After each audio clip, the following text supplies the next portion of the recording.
ये लो राशन ले आना, ड्यूटी पे जा रहा हूँ मैं। आराम से जाना आप।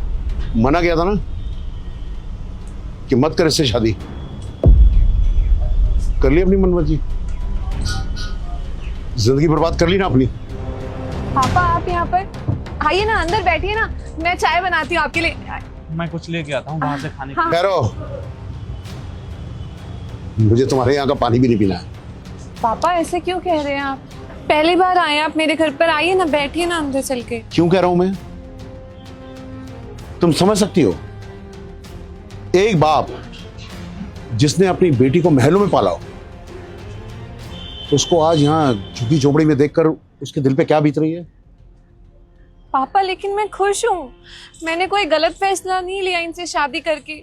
आप एक बार मेरी खुशियों के बारे में तो सोचिए ना। मानती हूँ आपने मुझे बहुत नाजों से पाला है, लेकिन मैं इनके साथ सच में खुश हूँ। ये मेरी खुशियों का ख्याल रखते हैं। मैं देख रहा हूं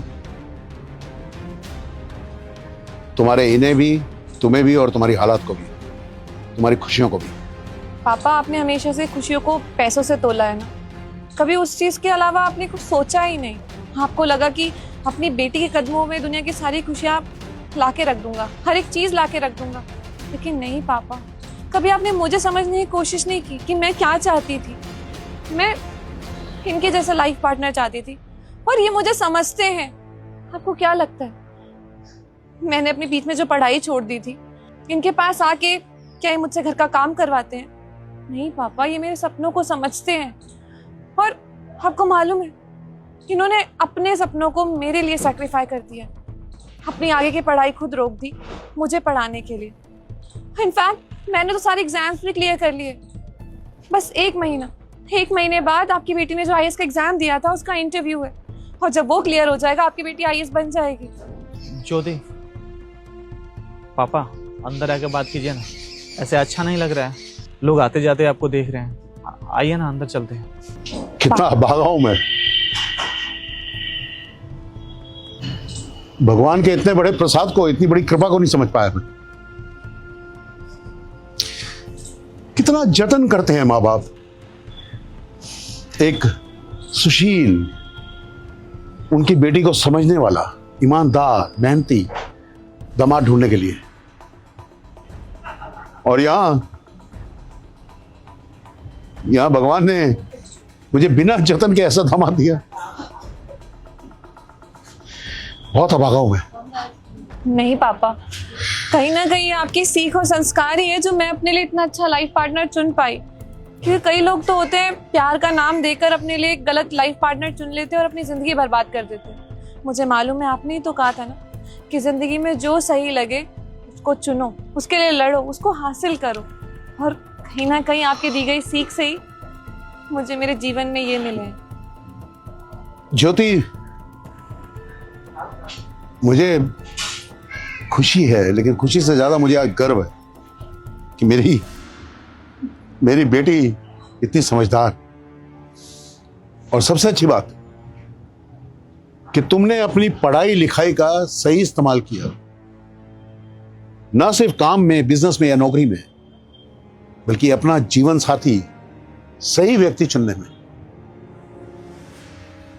बेटा तुझ पे तो गर्व है ही मुझे। क्या लो, मैं तो इसका नाम भी नहीं जानता। पापा इनका नाम सुजीत है। सुजीत, सुजीत बेटा मुझे माफ कर दो। अरे नहीं नहीं अंकल जी, ये क्या बोल रहे हैं आप? आपका नाराजगी भी हमारे लिए प्यार ही है। आप तो हमसे बड़े हैं, हमारे बारे में कुछ गलत थोड़ा ना सोचेंगे आप। और हाँ, मुझसे जो गलती हुई सो हुई, और मेरा अपनी गलती को सुधारने का एक ही तरीका है। मैं अब तुम लोगों की शादी सामाजिक रूप से और धूमधाम से करवाऊं। और जानती हो, उस दिन हमारे घर में एक नहीं, दो कारणों से फंक्शन होगा, त्योहार होगा, उत्सव होगा। एक, मेरी बिटिया की और मेरे दामाद की शादी होगी, और दूसरा मेरी बिटिया आईएएस बन गई। खुश रहो बेटा, खुश रहो। Thank you papa. Thanks to him. Thank you बेटा, मेरी बेटी को समझने के लिए और उसका इतना ध्यान रखने के लिए। और सबसे बड़ी बात कि आज की जनरेशन होने के बावजूद अपने सपने त्याग दिए तुमने। क्योंकि ये भी तो मेरा सपना ही थी ना, प्यार करते थे हम उससे। मैंने अपना सपना तोड़ के इसका सपना पूरा किया। मैं सोचा मेरा सपना ना पूरा हुआ, इसका तो पूरा हो जाएगा। बात तो ये कितना दिल जीतोगे पगले।